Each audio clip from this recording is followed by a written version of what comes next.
ঘুমটা ভাঙতেই বুকের ভেতরটা কেমন যেন হু হু করে উঠল। ঘড়িতে 9টা বাজতে 5 মিনিট বাকি। গিন্নি চলে গেছেন না ফেরার দেশে। আজ 16 দিন হলো। মেয়েটাও চলে গেছে গতবার। সারা রাত জানলার ধারে বসে নির্ঘুম রাত কাটাতে কাটাতে স্মৃতি রোমন্থন করতে করতে ভোরবেলা কখন ঘুমিয়ে পড়েছিলেন মহিমবাবু। কি আশ্চর্য না, সে কোনোদিনও তার স্বামী সংসার ছেড়ে এক বেলার জন্যেও কোথাও যায়নি। সে কেমন নিঃশব্দে চিরদিনের জন্য চলে গেল। মেয়ে পাশের একটা বাড়ি থেকে খাবারের ব্যবস্থা করে দিয়ে গেছে। সঙ্গে নিয়ে যাওয়ার জন্য খুব জোর করছিল, কিন্তু মহিমবাবু যেতে চাইলেন না। স্ত্রী মহামায়া তাকে ছেড়ে যায়নি কোনো দিন। হঠাৎ করে বাড়ি ছেড়ে চলে গেলে সে যদি মনে কষ্ট পায়। এতদিন ঠিক সময়ে খাবার ওষুধ দিয়ে সুস্থ তো সেই রেখেছিল। কর্তামশাইকে নিয়ে তত ঠিক চিন্তা ছিল। সবসময় আশঙ্কা করত এই বুঝি কিছু হয়ে গেল। বাজারে গেলে ফোন করতো বারবার, আচ্ছা বলি সবদিকে তুমি চাষ করে নিয়ে আসবে নাকি গো? রেগে যেতেন মহিমবাবু।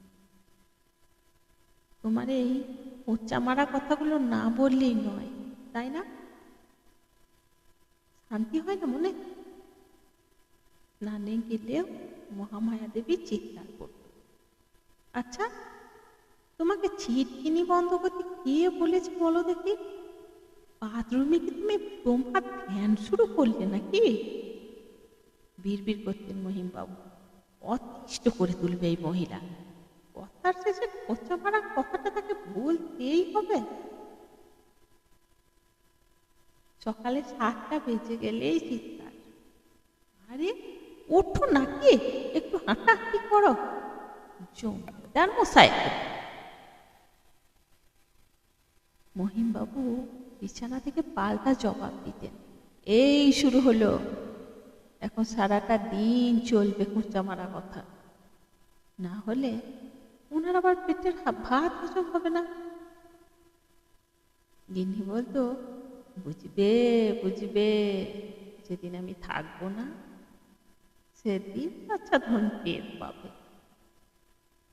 সত্যি মহামায়া দেবী না বলে সংসারের মায়া কাটিয়ে ঘুমের মাঝেই চলে গেল, আর যাবে না। বড্ড অভাব বোধ করছেন তার, বড্ড অভাব বোধ করছেন তার সে খোঁচা মারা কথাগুলোর। সামনের দেয়ালে টাঙানো ছবিতে মহামায়া দেবী তখন আসছে। মহিমবাবু স্ত্রীর ছবির দিকে তাকিয়ে বললেন, কেন তুমি চলে গেলে মায়া? কিছু না বলে এমন মায়া কাটিয়ে। মহামায়া দেবী ছবিটা সত্যি যেন হাসছে। সে হাসির অর্থ বহুত অর্থবহ, যেন বলছে